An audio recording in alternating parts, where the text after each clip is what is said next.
சோழிங்கநல்லூர் சட்டமன்ற தொகுதியில் முழுவதும் சாலை வசதி மிகவும் மோசமாக உள்ளது. இந்த கூட்டத்தின் வாயிலாக உங்களை வன்மையாக கண்டிக்கிறோம். சோழிங்கநல்லூர் சட்டமன்ற தொகுதி முழுவதும் குடிநீர் வசதிகள் மிகவும் பற்றாக்குறையாக உள்ளது. நீங்கள் அதை சரி செய்வதில்லை. நாங்கள் மாண்புமிகு புரட்சித் தலைவி அம்மா அவர்கள் 2021 இது ஊராட்சி பேரூராட்சி இது போன்ற இருந்தது. மாண்புமிகு புரட்சித் தலைவி அம்மா அவர்கள் அனைத்து பகுதிகளுக்கும் குடிநீர் வசதி செய்து நெம்மேலியில் இருந்து தண்ணி எடுத்துட்டு வந்து கொடுத்து இந்த மக்களுக்கு தீர்த்த ஒரு ஆட்சி தான் அதிமுகவுடைய ஆட்சி. அதை நீங்கள் சரிவர பராமரிப்பு இல்லாமல் இன்றைக்கு மக்கள் அன்றாடம் வேதனைக்குள்ளாகி இருக்கிறார்கள். விடியா திமுக அரசு தேர்தல் வாக்குறுதி உங்கள் அனைவருக்கும் பட்டா வழங்கி தருகிறேன் என்று சொல்லி இந்த கல்லுக்குட்டு பகுதி, KPK நகர், புழுதிவாக்கம், பள்ளிக்கரணை, ஜலடம்பட்டை, பாலவாக்கம் கெனால், நீஞ்சம்பாக்கம், பெத்தல் நகர், எல்லையம்மன் நகர், பாண்டியன் சாலை பகுதியில் வசிக்கும் மக்களுக்கு தேர்தல் நேரத்தில் பொய்யான வாக்குறுதி கொடுத்து நாங்கள் பட்டா தரோம்னு சொன்னீங்க. 5 ஆண்டுகள் ஆகி இருக்கிறது. கல்லுக்குட்டிக்கு பட்டா கொடுத்தீங்களா? KPK நகர் பட்டா கொடுத்தீங்களா? பெத்தல் நகர் பட்டா கொடுத்தீங்களா? இது போன்ற கெனால்புரத்தில் இருக்கிற பாலவாக்கத்தில் இருக்கிற கெனால்புரம் அங்கெல்லாம் பட்டா கொடுத்தீங்களா? சோழிங்கநல்லூர்ல இருக்கிற பகுதிகளுக்கு பட்டா கொடுத்தீங்களா? மடிப்பாக்கம் போன்ற பகுதிகளுக்கு பட்டா கொடுக்காமல் ஆளுங்கட்சியில் இருக்க அதிகாரிகள் கொள்ளையடிக்க வழியில் நீங்கள் ஏற்பாடு செய்து கொடுத்தீர்கள். இதை நாங்கள் வன்மையாக கண்டிக்கிறோம். அது மட்டுமல்ல, வார்டு எண் 189 பள்ளிக்கரணை வேளச்சேரி பிரதான சாலையான, அதாவது இந்த சாலையில் இன்னைக்கு ஆர்ப்பாட்டம் செய்யற சாலை மாண்புமிகு புரட்சித் தலைவி அம்மா அவர்கள் 150 அடி அகலமாக இந்த ஜெர்சல் காலேஜில் இருந்து ஆயில் மில் வரைக்கும் கடந்து செல்ல 3 மணி நேரம் காலையில் ஆகுது, சாயங்காலம் 3 மணி நேரம் ஆகுது. இது சென்னையா இல்ல எங்கேயா இருக்கும் மக்கள் செல்ல முடியாத ஒரு ஊரா? இந்த ஊர்ல இந்த சாலை எடுக்கிறதுக்கு நிலத்து உரிமையாளர்கள் முன் தருகிறார்கள். ஏழை எளிய மக்களுக்கு, விவசாயிகளுக்கு, இங்க ஆட்டோ ஓட்டுநருக்கு, தொழிலாளர்களுக்கு, கொத்தனார்களுக்கு, பெரிய ஆளு வேலை செய்யற அம்மா உணவகத்தை ஒரு வார்டுக்கு 2 அம்மா உணவகம் ரெடி பண்ணி கொடுத்தாங்க. இன்னைக்கு அது 3 விழா பண்ணி கொண்டிருக்கிறாங்க. இன்னைக்கு இந்த கூட்டம் அண்ணன் அறிவிச்சுதான் இன்னைக்கு தான் அம்மா உணவகத்தை சரி பண்ணி கிளீன் பண்ணி சுத்தம் பண்றாங்க. இதெல்லாம் இந்த தேர்தலுக்காக செய்யக்கூடிய வேலையாக மக்கள் புரிந்து கொண்டிருக்கிறார்கள். உங்களுக்கு கண்டிப்பாக அம்மா உணவகம் ஒரு வீட்டுக்கு அனுப்ப உணவகமாக கண்டிப்பாக மாறும். அது மட்டும் இல்லாம சொத்து வரியை நீங்க எந்த அளவுக்கு 150% சொத்து வரி ஏற்றிருக்கிறீங்க, மின்சார கட்டணத்தை உயர்த்திருக்கிறீங்க, குடிநீர் கட்டணத்தை உயர்த்திருக்கிறீங்க, குப்பை வரியை ஏற்றிருக்கிறீங்க, பால் விலை உயர்த்திருக்கிறீங்க, பல்வேறு கட்டணத்தை உயர்த்தி கொண்டு தொகுதியில கிட்டத்தட்ட 5 லட்சத்துக்கும் மேற்பட்ட வாக்காளர் வசிக்கக்கூடிய ஒரு மிகப்பெரிய தொகுதி.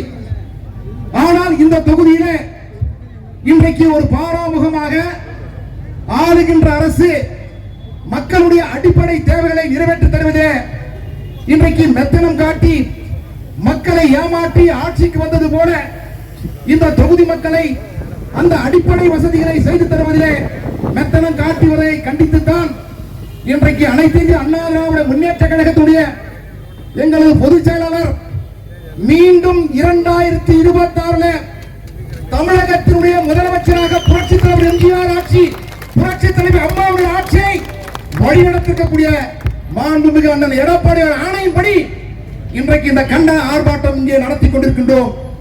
இந்த கண்டன ஆர்ப்பாட்டம் என்பது ஏதோ அனைத்து இந்திய அண்ணா திராவிட முன்னேற்ற கழகத்துடைய தொண்டனுக்காக நடைபெறுகின்ற கண்டன ஆர்ப்பாட்டம் அல்ல. இந்த தொகுதியில வசிக்கக்கூடிய ஒவ்வொரு மக்களுக்காக, அந்த மக்களுடைய அடிப்படை தேவைகளை நிறைவேற்றி தருவதற்காக இந்த கண்டன ஆர்ப்பாட்டத்தை இங்கே நடத்தி கொண்டிருக்கின்றோம்.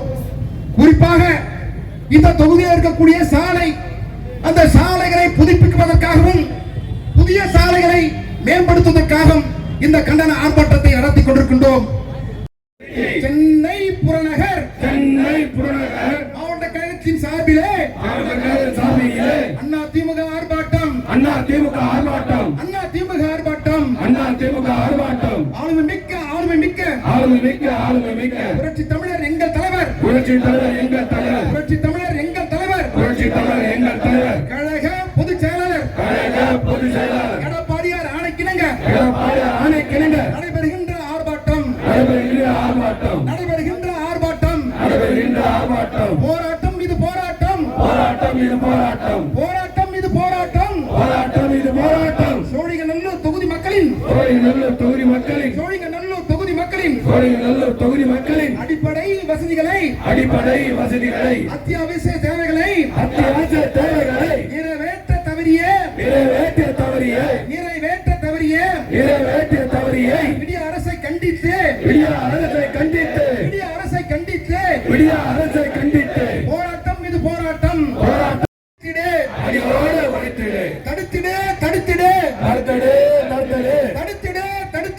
தடுத்திடு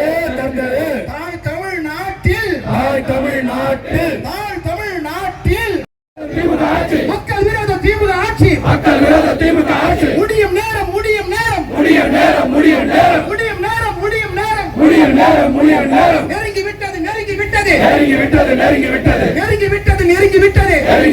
நெருங்கி விட்டது மலரப்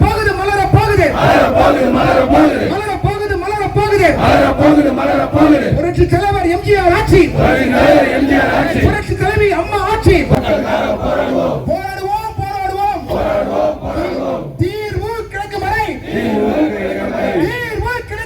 தீர்வு கிடைக்கும் வரை மக்கள்